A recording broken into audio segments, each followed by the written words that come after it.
When we study the Second World War, the focus often falls on grand strategies, battlefield maneuvers, and the narratives of large-scale combat. What receives far less attention are the small, improvised tactics developed by civilians and resistance fighters in occupied Europe, tactics born not out of malice, but out of necessity, desperation, and survival. Among these, improvised booby traps played a significant role. While dangerous in their original form, the ingenuity behind them offers insight into problem-solving under extreme stress, awareness of environmental hazards, and the importance of signaling danger in survival contexts. Before we go further, subscribe to Backyard Wisdom if you value careful exploration of history that combines practical lessons, legal demonstrations, and survival-minded insights. Improvised traps were a common tool for resistance, not a casualty of war reporting. Accounts from occupied France, the Netherlands, and Norway reveal that resistance movements routinely employed improvised devices to slow enemy movement, secure perimeters, or protect key locations. Unlike conventional weapons, these devices were often made from scavenged materials, scraps of metal, glass, nails, or repurposed containers, and required minimal specialized knowledge. Their primary goal was deterrence, to signal danger and delay, not to harm indiscriminately. Historians often overlook these measures because their effects were subtle, leaving few records beyond brief mentions in diaries, reports, or military correspondence. The risk of overlooking environmental and human factors was real. These improvised devices were not only tactical, but practical responses to the constraints of occupation. Soldiers, local collaborators, or occupying forces could move quickly and unpredictably. Resistance fighters, often underarmed and outnumbered, needed solutions that leveraged environmental knowledge. Narrow stairwells, doors, garden paths, and hidden access points. The design of these traps reflected careful consideration of human behavior and, the need to minimize exposure to oneself. When improperly executed, they could backfire, injuring the user or innocent civilians, a lesson that really underscores the responsibility inherent in survival innovation. Improvised traps required understanding materials, mechanics, and timing. Whether it was a simple tripwire connected to a bell, a weighted object released by a trigger, or a hidden obstacle designed to create a loud warning, effective improvised devices required knowledge of basic mechanics. Resistance fighters learned to exploit leverage, tension, and gravity to produce predictable outcomes. Some devices were intended to signal only, creating noise or minor obstruction without causing harm. Others were more sophisticated, designed to collapse doors or block entry. What unites these methods is an understanding of cause and effect. A small action in the right context could yield a disproportionate effect, demonstrating the critical role of observation and planning in constrained environments.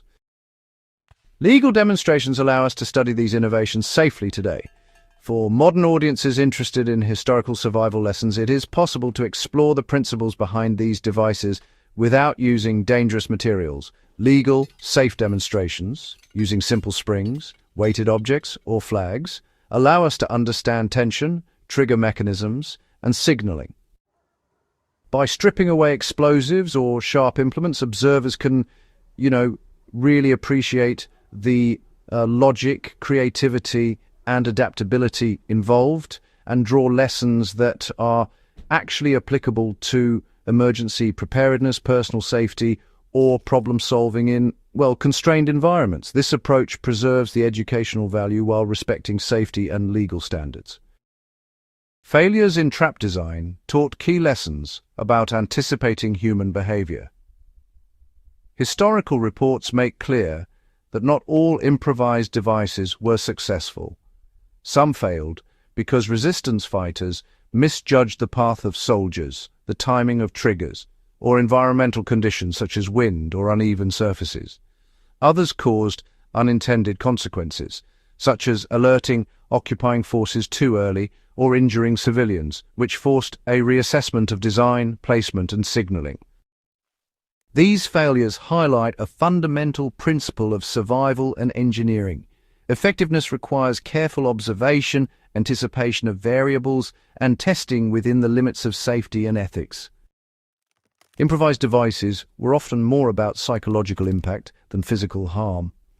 One of the most interesting aspects of resistance booby traps was really their psychological effect.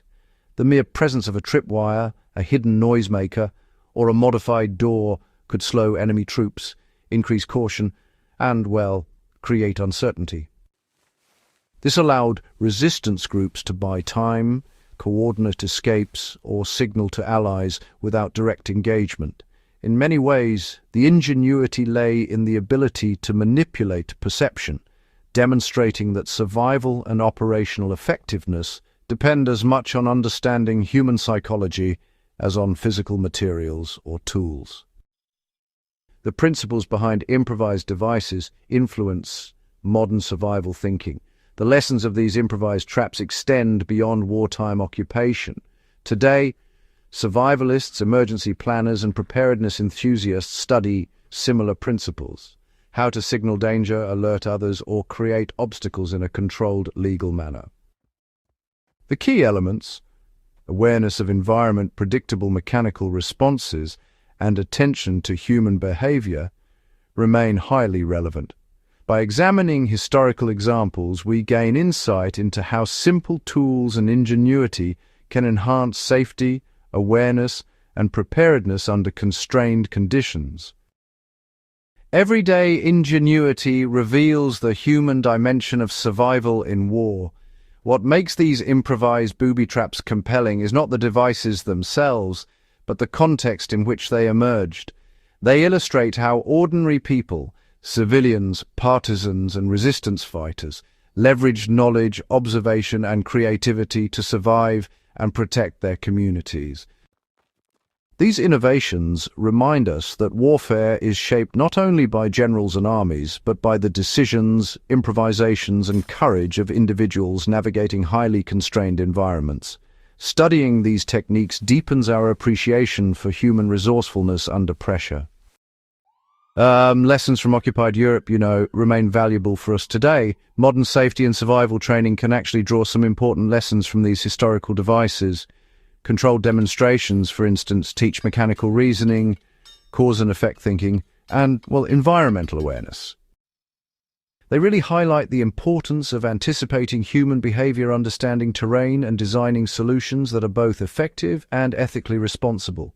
Even in non-combat situations like disaster preparedness or personal safety, these principles provide a solid foundation for problem-solving, emphasizing that honestly, ingenuity under constraint remains a timeless skill.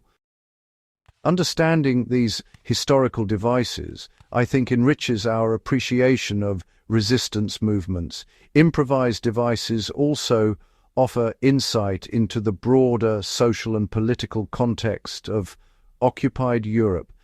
They reveal how civilians and partisans resisted oppression using available resources, demonstrating ingenuity, courage, and strategic thinking in some truly extreme conditions.